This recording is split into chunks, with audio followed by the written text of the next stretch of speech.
प्रश्नावली 8.1 है। इसका क्वेश्चन नंबर 1 है, एक चतुर्भुज के कोण 3:5:9:13 में अनुपात है। इस चतुर्भुज के सभी कोण ज्ञात कीजिए।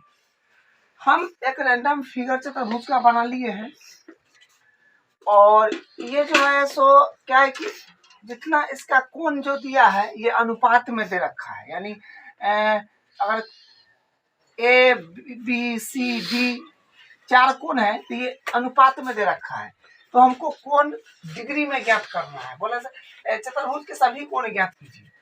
तो हम क्या किए, माना एबीसीडी एक चतुर्भुज है, तो अगर अनुपात में देता है, त्रिभुज में हो चतुर्भुज में हो, मतलब जो भी आकृति में हो, तो हम सबसे पहले कोई चर के साथ उस वैल्यू को मानते हैं। ठीक है, जैसे यहाँ पर हम मान लिए कि माना कोण ए बराबर 3x, कोण बी बराबर 5x, कोण सी बराबर 9x और कोण डी बराबर 13x। और हमेशा अगर x में मानेंगे, वो जो कोण दिया होगा अनुपात में अगर x में मानेंगे तो सारा को x में लिखना है। अगर y में मानेंगे तो इस तरह से अगर अनुपात में देता है कोण, इसको हम क्या काम करते हैं, मान लेते हैं कोई चर के साथ। ठीक है, तो ये हो गया। अब हम क्या काम करेंगे, बनाएंगे तो लिखेंगे क्या होता है कि चतुर्भुज के सभी कोणों का योग 100, चतुर्भुज के सभी कोणों का योग 360 होता है। यहाँ पर लिखते हैं कि चतुर्भुज के सभी कोणों का योग 360 डिग्री होता है। चतुर्भुज के सभी कोणों का योग 360 डिग्री होता है। तो कोण ए का मान हम कितना माने हुए हैं, 3x। कोण ए का मान माने हैं 3x, तो 3x प्लस बी का मान हो जाएगा 5x प्लस सी का मान हो जाएगा 9x प्लस डी का मान हो जाएगा 13x, तो हो जाएगा 13x बराबर हो जाएगा 360। जो मान है वो लिख दिए हैं। तो इसको जोड़ेंगे तो आ जाएगा 3x और 5x 8x, 8x और 9x 17x, 17x और 13x हो जाएगा 30x हो जाएगा, बराबर हो जाएगा 360। तो x के जब बराबर करेंगे तो 360 डिग्री बटा हो जाएगा 30, 0 से 0 कट जाएगा और ये यानी कट फिट किया जाएगा 12। x का मान आ गया 12। तो हमारे पास जो सब कोण है वो यहाँ पर लिख देंगे कि कोण ए बराबर है 3x, तो 3 है तो 3 और x का वैल्यू आया है 12, तो 12 तिया 36 डिग्री हो जाएगा। उसके बाद कोण बी बराबर है 5x, तो 5x तो हो जाएगा 5 है तो 5 और x का मान आया है 12, तो हो जाएगा 12 5 60। और इसी तरह कोण सी बराबर है 9x, तो 9x बराबर 9 और x का मान आया है 12, तो हो जाएगा 12 9 108 डिग्री। उसी प्रकार कोण डी का वैल्यू हो जाएगा 13x है, तो 13x तो 13 और x का मान आया है 12, इसको मल्टीप्लाई करेंगे तो आएगा 156 डिग्री। तो ये सब जो है चतुर्भुज के चारों कोणों का मान निकल गया। यही इसका नंबर 2 है। यदि एक समांतर चतुर्भुज के विकर्ण बराबर हो तो दर्शाइए कि आयत है। यानी एबीसीडी एक हम क्या है, आयत बना लिए हैं, क्योंकि समांतर चतुर्भुज से हमको प्रूफ करके लाना है आयत, तो क्या होगा, वो आयत ही आएगा। ठीक है, तो इसके लिए हम आयत ही पहले से बना लिए हैं। ठीक है, अब हम क्या काम करेंगे, जो दिया है से लिख देंगे। क्या दिया है कि एबीसीडी एक समांतर चतुर्भुज है, सिद्ध करना है कि एबीसीडी एक आयत है। ठीक है, एक बात और लिख लीजिए, क्योंकि इसमें बोला है कि विकर्ण बराबर है, तो यहाँ पर आप लिख लीजिएगा, अच्छा रहेगा। माने AC जो होगा वो बराबर हो जाएगा BD। विकर्ण क्या है, बराबर है। हमको सिद्ध करना है कि एबीसीडी एक आयत है। पहले ओवरव्यू सुन लीजिए जो क्या होता है। जैसे मान लीजिए हमको आयत प्रूफ करना है, तो सबसे पहले समांतर चतुर्भुज दे रखा है, ठीक है। तो समांतर चतुर्भुज अगर दे रखा है तो उसका एक कोण अगर हम 90 कर देते हैं तो क्या हो जाता है, आयत बन जाता है। तो वो इसी लॉजिक से हम आगे बढ़ते हैं। तो उपपत्ति में हम क्या काम करेंगे, लिखेंगे ए बी सी। समांतर चतुर्भुज है तो आप जानते हैं कि समांतर चतुर्भुज में होता है सम्मुख भुजा बराबर और समांतर होता है। तो अब हम क्या काम करेंगे, एक ये त्रिभुज ले लेंगे, एक ये वाला त्रिभुज ले लेंगे, ये जिसका नाम हो जाएगा डी ए बी। और उसी प्रकार से ये वाला त्रिभुज ले लेंगे और हम इसको सर्वांगसम करेंगे, ये दोनों त्रिभुज को सर्वांगसम करेंगे। तो लिखेंगे त्रिभुज डी ए बी तथा त्रिभुज सी बी ए, त्रिभुज सी बी ए। आप देखिए ध्यान से, हम ये वाले त्रिभुज अगर होता है तो इधर हम बना देते हैं, ठीक है, समझने के लिए। इस तरह से होगा और इधर भी इस तरह से होगा, ठीक है। आप ध्यान दीजिए, ये समांतर चतुर्भुज की सम्मुख भुजा जो है वो बराबर होती है। यहाँ पर लिख लेंगे कि इसका नाम है, ये है इधर का हो गया माने एडी। तो एडी जो हो जाएगा वो बराबर हो जाएगा, एडी बराबर हो जाएगा बीसी। अब लिखिएगा समांतर चतुर्भुज की सम्मुख भुजा, यहाँ पर लिखिएगा समांतर चतुर्भुज की सम्मुख भुजा, ठीक है, सम्मुख भुजा। उसके बाद आप ध्यान दीजिए कि विकर्ण बराबर दे रखा है, तो ये विकर्ण हुआ, ये नाम नहीं यहाँ पर लिखे हैं, ये है तो ये फिगर ये है, इस तरह से ये इसका फिगर ये है। तो ये विकर्ण और ये विकर्ण बराबर, यानी विकर्ण होगा AC। हम ये त्रिभुज पहले लिए हैं यानी ये वाला, तो हो जाएगा BD बराबर, तो बाद में ये त्रिभुज लिए हैं AC। तो आप लिखेंगे यहाँ पर विकर्ण में कि BD बराबर हो जाएगा AC का, ठीक है। अब लिखेगा दिया है, यानी विकर्ण जो है बराबर है, दे रखा है। उसके बाद हम क्या काम करेंगे, आप जरा ध्यान दीजिए, दोनों त्रिभुज में ये वाला भुजा उभयनिष्ठ है, यानी कॉमन आ रहा है। ये त्रिभुज बनाइए, फिर ये त्रिभुज बनाइए, क्या है AB बराबर हो जाएगा AB, इसको हम कहेंगे उभयनिष्ठ, यानी यहाँ पर हो जाएगा उभयनिष्ठ, ठीक है। AB बराबर AB उभयनिष्ठ। अब ध्यान से देखिए, तो ये भुजा इसका, ये भुजा इसका क्या है, बराबर हो गया। आप कह सकते हैं कि साइड से त्रिभुज सर्वांगसम हो गया है। तो आप लिखेंगे त्रिभुज कोण ए ये रहा, तो कोण ए बराबर हो जाएगा क्या बोलते हैं, कोण बी का। अब लिखेंगे CPCT, ठीक है। अब ये काम करिए, कोण एक को ना मान लीजिए 1, और कोण ए को 1 मान लीजिए और कोण बी को कोण 2 मान लीजिए। तो कोण 1 और 2 लिख दीजिए, तो कोण 1 बराबर कोण 2 हो जाएगा, बस वही इसके बदला लिखा गया है, ठीक है। अब हम क्या काम करेंगे, यहाँ से तो ये हो गया है कोण 1 बराबर कोण 2 CPCT से। अब इसमें हम थोड़ा सा एक काम करते हैं, हमको जो है ABCD एक समांतर चतुर्भुज दे रखा है, लिखेंगे चूंकि ABCD एक समांतर चतुर्भुज है, तो यहाँ से हो जाएगा हम क्या काम करते हैं, यहाँ पर लिखेंगे कि AD समांतर BC तथा तिर्यक हो जाएगा AB, ठीक है। तो यहाँ से हम क्या काम करेंगे, ये जो है ये और ये समांतर होगा और ये भी समांतर होगा, लेकिन हम ये और ये लिए हैं, ठीक है। तो यहाँ से कोण 1 मतलब कोण 1 प्लस कोण 2 जो हो जाएगा, कोण 1 प्लस कोण 2 जो हो जाएगा, ये बराबर हो जाएगा 180। इसको बोलेंगे सह अंतःकोण। तो यहाँ से हमारे पास कोण 1 है, तो कोण 1 देखिए 1 और 2 आपस में जो है वो बराबर है, कोण 2 के बदला 1 लिख सकते हैं। तो 180 यानी 2 बार कोण 1 हो गया बराबर 180, यानी कोण 1 के बराबर करेंगे तो 180 डिग्री बट्टा 2 हो जाएगा, तो कट किया जाएगा, कोण 1 बराबर हो जाएगा 90 डिग्री।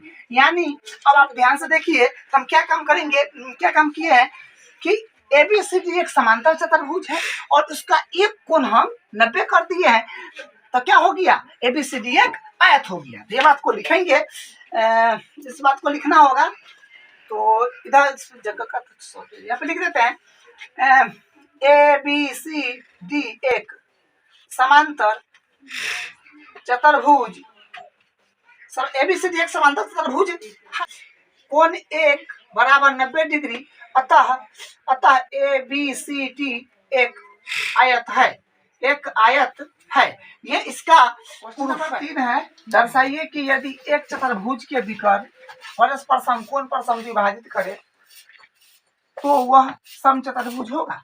मतलब आपको रेंडम एक चतुर्भुज है, ये ए बी सी डी एक चतुर्भुज है, और इसमें कहा गया है कि इसका विकर्ण जो होगा ये समकोण पर समद्विभाजित करेगा। मतलब समद्विभाजित करेगा तो यानी ये भाग और ये भाग बराबर होगा और ये बराबर होगा, ठीक है। और समकोण पर समद्विभाजित करेगा मतलब ये और ये और ये और ये सब समकोण होगा, यानी सब 90 डिग्री होगा, ठीक है। तो हमको दर्शाना है कि वह एक समचतुर्भुज होगा। तो मान लीजिए कि चतुर्भुज बनाने के लिए तो हम कैसे भी बना सकते हैं, क्या इस तरह से कैसे भी बना सकते हैं, इस तरह से कैसे बना सकते हैं। लेकिन जैसे तैसे बनाने का क्या मतलब रहेगा, क्योंकि हमको समचतुर्भुज प्रूफ करना ही है और समचतुर्भुज होगा ही। इसके लिए हम समचतुर्भुज का पहले से फिगर बना लिया है, क्या इसको मिटाइए। चलिए, तो जो दिया है उसको लिखे हैं कि एबीसीडी चतुर्भुज है, ए ओ बराबर सी ओ है ना, विकर्ण परस्पर 90 डिग्री पर समद्विभाजित करता है। तो ए ओ बराबर सी ओ बी बराबर ओ डी लिख दीजिए, ए ओ डी बराबर 90। उसी प्रकार सब 90 लिख लिया, वो कर लीजिए, ओके काम बन जाएगा, ठीक है। अब हमको सिद्ध करना है कि एबीसीडी एक समचतुर्भुज है। क्या सिद्ध करना है कि सिद्ध करना है एबीसीडी एक समचतुर्भुज है। तो उत्पत्ति पर आ जाते हैं। हम क्या काम करेंगे, ये चतुर्भुज है तो चतुर्भुज को हमको सबसे पहले इस चतुर्भुज को समांतर चतुर्भुज प्रूफ करना पड़ेगा, ठीक है। इसको हम सबसे पहले समांतर चतुर्भुज प्रूफ करेंगे और समांतर चतुर्भुज जब प्रूफ कर लेंगे, हम लोग क्या पढ़े हैं, समांतर चतुर्भुज का सभी भुजा बराबर करते हैं तो क्या मिलता है, समचतुर्भुज। तो सबसे पहले हमारा क्या मोटिव रहेगा, हमारा गोल रहेगा कि सबसे पहले इस चतुर्भुज को समांतर चतुर्भुज प्रूफ करना है, और समांतर चतुर्भुज प्रूफ करेंगे उसके बाद सभी भुजा को बराबर कर देंगे तो ये अपने आप समचतुर्भुज बन जाएगा, ठीक है। तो हम शुरू करते हैं। तो यहाँ से क्या हो जाएगा, हम ले लेंगे त्रिभुज ए ओ बी। तो यहाँ से लिखेंगे त्रिभुज ए ओ बी तथा त्रिभुज सी ओ डी में, ठीक है। अब देखिए ध्यान से, आप कहेंगे सर ए ओ जो होगा बराबर हो जाएगा ओ सी, दिया है। उसी प्रकार जो कोण एक मान लीजिए, इसको कोण 2 मान लीजिए, तो कोण 1 बराबर होगा कोण 2, कोण 1 बराबर कोण 2, यहाँ प्रत्येक 90 होगा क्योंकि विकर्ण जो है परस्पर 90 पर समद्विभाजित करता है। ओ बी बराबर हो जाएगा ओ डी, ठीक है। ये भी दिया है,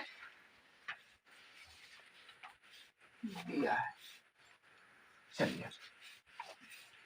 तो त्रिभुज जो है इस सर्वांगसम हो चुका है साइड एंगल साइड से। तो लिखेंगे त्रिभुज ए ओ बी सर्वांगसम है त्रिभुज सी ओ डी, हो जाएगा साइड एंगल साइड सर्वांग समता नियम से। साइड एंगल साइड सर्वांग समता नियम से त्रिभुज सर्वांगसम हो गया है। अब यहाँ पर क्या हो जाएगा, हम एक काम करते हैं, ए बी बराबर सी डी कर लेते हैं, ठीक है। तो ए बी बराबर सी डी, इसमें हो जाएगा सी पी सी टी, ठीक है, सी पी सी टी। उसके बाद थोड़ा सा ध्यान देना होगा, इस त्रिभुज में, ये वाले त्रिभुज में यहाँ पर कोण नंबर 1 मान लीजिए, 1 2 हुआ है ना, 3 मान लीजिए, और इसको ना कोण 4 मान लीजिए, ठीक है। तो ए ओ बी यानी ए ओ बी त्रिभुज में कोण ए पर का 3 ले लेंगे, इस पर का 3 ले लेंगे, और बराबर सी ओ डी त्रिभुज में सी पर का कोण 4 ले लेंगे। ये क्या होगा, बराबर होगा, ठीक है। वही बात लिखाएगा सीपीसीटी। तो अब हम एक काम करते हैं, यहाँ से अब ध्यान से देखिए, कोण 3 और 4 हम सीपीसीटी से बराबर कर लिए हैं। तो कहने का मतलब कुछ इस प्रकार का बन रहा है, देखिए यहाँ से ये कोण 4 है और ये कोण 3 है, ठीक है। और इसका नाम दे सकते हैं, ठीक है, ये सी और ये हो जाएगा डी, सी डी। तो इसमें क्या है कि कोण 3 और 4 बराबर है और एसी जो है तिर्यक है, तो हम यहाँ से क्या कहेंगे कि तिर्यक एसी ए बी तथा सी डी को इस प्रकार प्रतिच्छेद करता है कि अंतः एकांतर कोण बराबर है। तो अंतः एकांतर कोण बराबर है, इसलिए ए बी समांतर हो जाएगा सी डी का, ठीक है। तो ई और ये क्या हो जाएगा, समांतर हो जाएगा। तो ये बात आप लिख देते हैं फटाफट।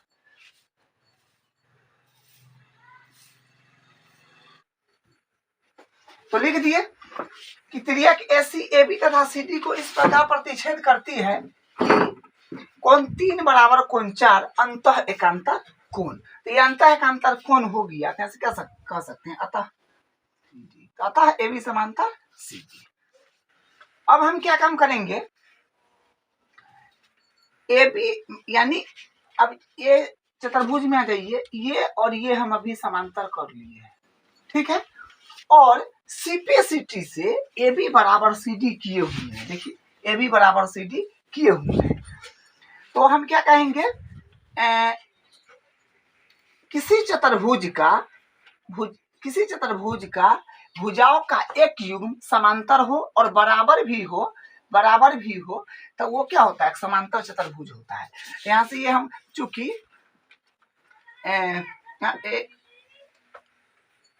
यहाँ से लिख दीजिएगा कि ए बी बराबर है सी डी का, ठीक है। ये दोनों से क्या हो गया, समांतर चतुर्भुज, एबीसीडी एक समांतर चतुर्भुज होगा। तो लिखेंगे अतः से लिखते हैं, अतः एबीसीडी एक ऐसा चतुर्भुज है जिसमें सम्मुख भुजाओं का एक युग्म समांतर तथा बराबर है, अतः एबीसीडी एक समांतर चतुर्भुज है। तब अब हम क्या काम कर लिए कि एबीसीडी चतुर्भुज को समांतर चतुर्भुज हम प्रूफ कर लिए हैं। उसके बाद अब क्या करेंगे, ये त्रिभुज और ये त्रिभुज को हम सर्वांगसम करेंगे, ठीक है। तो लिख दिए अब त्रिभुज एओबी तथा सीओबी में अब इसको सर्वांगसम करते हैं। तो यहाँ पर हो जाएगा कि हमारे पास हो जाएगा सर्वांगसम में आ जाएगा ए ओ बराबर हो जाएगा सी ओ, ये लिखिएगा दिया है। उसके बाद हो जाएगा, अब ध्यान से देखिए, ये और ई भुजा और ये भुजा बराबर हो गया और ये देखिए उभयनिष्ठ आ रहा है ओबी ओबी, यहाँ पर लिखेंगे ओबी या बीओ बराबर बीओ, ये हो जाएगा उभयनिष्ठ, ये हो जाएगा उभयनिष्ठ, ठीक है। उसके बाद हो जाएगा ये कोण, यानी इसको नाम तो दिए हुए हैं, इसको भी नाम दीजिए 4 तक 5 नाम दीजिए, ठीक है। और ये 90 डिग्री होगा, ठीक है। कोण 1 बराबर कोण 5 प्रत्येक 90, तो हम लिखेंगे कोण 1 बराबर कोण 5 हो जाएगा प्रत्येक 90 डिग्री हो जाएगा। तो आप देखिए ध्यान से, हमारा त्रिभुज सर्वांगसम हो चुका है साइड एंगल साइड से। लिखेंगे त्रिभुज ये भुजा ए बी भुजा तो ए बी बराबर हो जाएगा, यहाँ पर हो जाएगा सी बी, ठीक है। तो ये इसको लिख दीजिएगा आप सी पी सी टी से, सी पी सी टी। तो यहाँ से ये मिला है। अब चूंकि ए बी सी डी एक समांतर चतुर्भुज है, अतः जब समांतर चतुर्भुज अगर कोई होता है तो हम क्या कह सकते हैं कि इसके सम्मुख भुजा समांतर होता है, बराबर भी होता है। लेकिन यहाँ पर हम क्या काम करेंगे, बराबर ले लेंगे, ए बी बराबर सी डी तथा बी सी बराबर ए डी, ये हो गया। अब यहाँ पर थोड़ा सा ध्यान देना होगा, फिर देखिए अतः देखिए ए बी बराबर सी डी और यानी समीकरण 1 और 2 से और इसमें क्या है कि ये समांतर चतुर्भुज है, तो ये और ये बराबर है, समीकरण 1 और 2 से क्या होगा, आपस में सब बराबर हो जाएगा। तो ए बी बराबर सी डी और बी सी बराबर हो जाएगा ए डी, ठीक है। तो ये ए बी सी डी की चतुर्भुज का सबसे पहले हम समांतर चतुर्भुज प्रूफ किए और समांतर चतुर्भुज को प्रूफ करने के बाद समांतर चतुर्भुज का प्रत्येक भुजा बराबर कर दिए, तो ये क्या हो गया, एबीसीडी एक सम चतुर्भुज हो गया। तब यहाँ पर लिख देते हैं जिसका प्रत्येक भुजा बराबर है, अतः ABCD एक समचतुर्भुज है, बस यही प्रूफ करना था। कोण एक बराबर कोण दो, यहाँ पर दर्शाइए कि एक वर्ग के विकर्ण बराबर होते हैं और परस्पर समकोण पर समद्विभाजित करते हैं। यानी हमको एक वर्ग दे रखा है और हमको सिद्ध करना है कि उसका विकर्ण बराबर होते हैं और समकोण पर समद्विभाजित करते हैं। बस ये बात इसमें हमको सिद्ध करना है। लिख दिया है कि दिया है ABCD एक वर्ग है।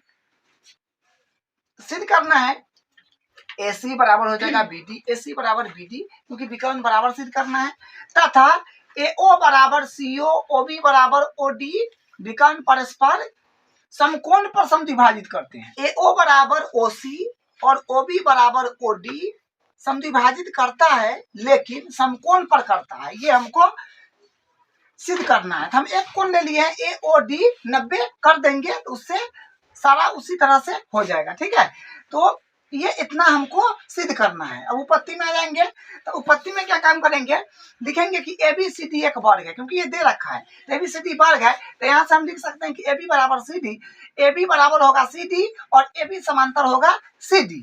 ठीक है, तो यहाँ से क्या हो जाएगा, AB समांतर AB और E बराबर भी है और ये समांतर भी है, तो हम क्या कहेंगे, वर्ग के सम्मुख भुजा कह सकते हैं।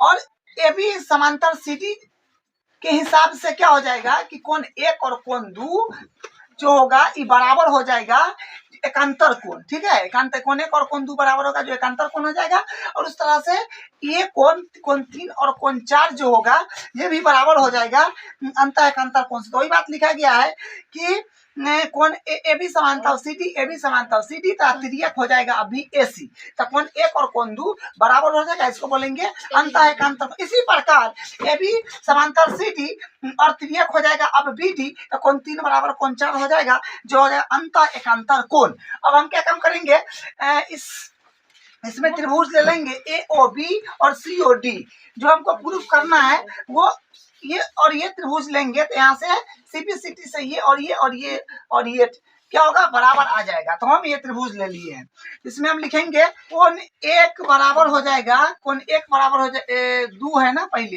कोण दो बराबर हो जाएगा, इस त्रिभुज का कोण दो और इस त्रिभुज का कोण एक बराबर हो जाएगा, क्योंकि हम यहाँ पर कह रखे हैं कि अंतर कोण है, तो समीकरण एक लिख दीजिए, समीकरण एक से।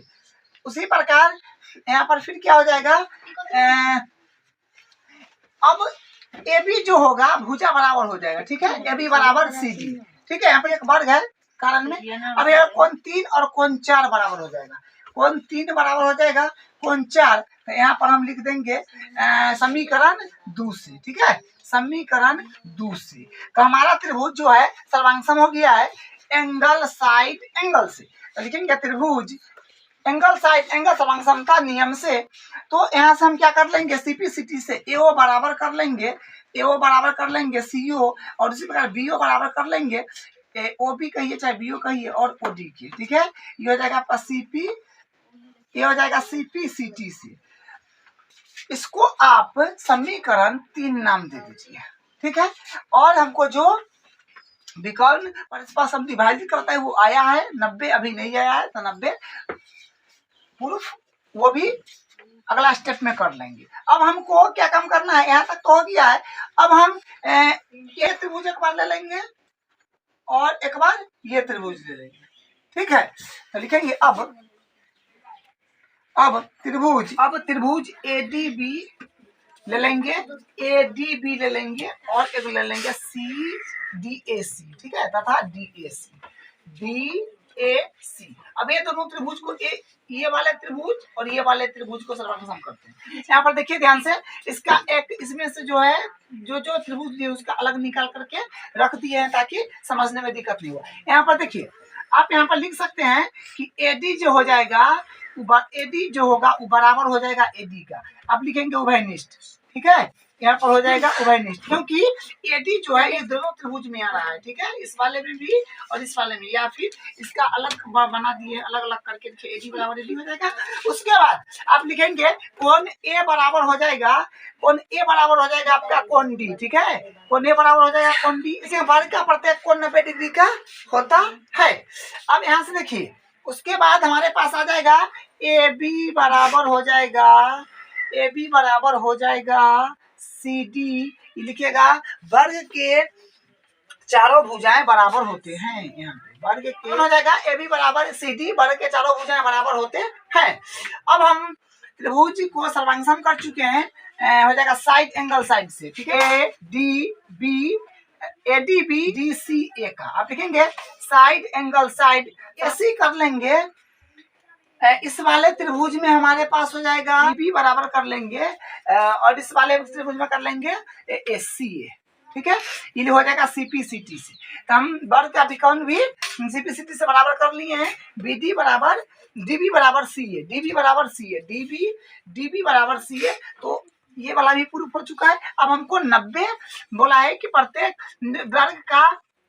वर्ग का विकर्ण परस्पर 90 पर क्या करता है, विभाजित करता है। तब हम कोण एगो को ए और डी को 90 ले आएंगे। तब हम क्या काम करेंगे, ये वाले त्रिभुज और ये वाले त्रिभुज को समांगसम करेंगे, ठीक है। यहाँ पर अब हम करते हैं ए ओ डी और सी ओ डी में क्या बोलेंगे, डीओ बराबर डीओ उभयनिष्ठ हो जाएगा, ठीक है। उभयनिष्ठ डीओ बराबर डीओ उभयनिष्ठ, क्योंकि ये त्रिभुज और ये त्रिभुज देखिए, ये भुजा क्या, ये जो है ओ डी उभयनिष्ठ है, और ये बराबर है। एबीसीडी एक वर्ग है, या लिखिएगा कि वर्ग के प्रत्येक भुजा बराबर होते हैं, या एबीसीडी एक वर्ग है। जो लिखना है लिख दीजिए। उसके बाद एओ बराबर हो जाएगा ओसी, एओ बराबर ओसी हो जाएगा। इसमें लिखिए प्रमाणित, ठीक है। अब यहाँ से क्या हो जाएगा, आप कहेंगे कि त्रिभुज सीओ हो जाएगा साइड सर्वांग समता नियम से, साइड सर्वांग समता नियम से कर दिया, ठीक है। अब यहाँ से आप वो काम करिए, सीपी सीटी से कोण बराबर कर लीजिए। अब क्या कोण का, देखिए ये वाला त्रिभुज एक है और एक ये वाला त्रिभुज है, ठीक है। तो इसको हम मान लेते हैं कोण नंबर 5, हाँ 5, इसको मान लेते हैं कोण नंबर 6। तो इस त्रिभुज में ओ पर का कोण, इस त्रिभुज में भी ओ पर का कोण सीपी सीटी से बराबर करेंगे। इसको 5 और 6 नाम दे दिए हैं। तो कोण 5 बराबर कोण 6 सीपी सीटी से कर देंगे। तो ये हो गया। अब हम इसको क्या करते हैं, समीकरण मान लेते हैं, ठीक है। 3 तक माने हुए हैं, इसको मान लेते हैं 4। अब थोड़ा सा ध्यान दीजिए, अब हम क्या करेंगे, कोण 1 प्लस कोण 6 लेंगे। तो ये क्या है, ये एक एसी एक क्या है, एक रेखाखंड है। तो इस पर बने सभी कोणों का योग क्या होगा, 180 रैखिक योग लगा देंगे। क्या लिखेंगे, क्या रेखाखंड एसी पर तो कोण 5 प्लस कोण 6 बराबर लिखेंगे 180, और यहाँ पर आप लिखेंगे रैखिक युग्म। तो अब देखिए ध्यान से थोड़ा सा, कोण 5 है तो 5 प्लस 5, क्योंकि 5 और 6 बराबर है तो समीकरण 4 से कर देंगे। समीकरण 4 से कोण 5 बराबर कोण 6, कोण 5 बराबर कोण 6। अब देखिए क्या होगा, 2 कोण 2 बार हो जाएगा बराबर 180 लिखना है। उसके बाद यहाँ पर हो जाएगा 2 कोण 5 बराबर 180। तो कोण 5 बराबर हो जाएगा 180 बट्टा 2, यानी कोण 5 बराबर हो जाएगा 90, ठीक है। तो हम कोण 5 जो है, कोण 5 ये है, ठीक है। तो ए ओ डी, इसको नाम दे दीजिए पूरा, कोण ए ओ डी बराबर 90 डिग्री। जो हमको प्रूफ करना था वो हम कर दिए हैं। आपको लिखना हो तो लिख सकते हैं, अतः एक वर्ग के विकर्ण बराबर होते हैं और परस्पर समकोण पर समविभाजित करते हैं, वो आप लिख सकते हैं। लेकिन हम जो है जो फाइनल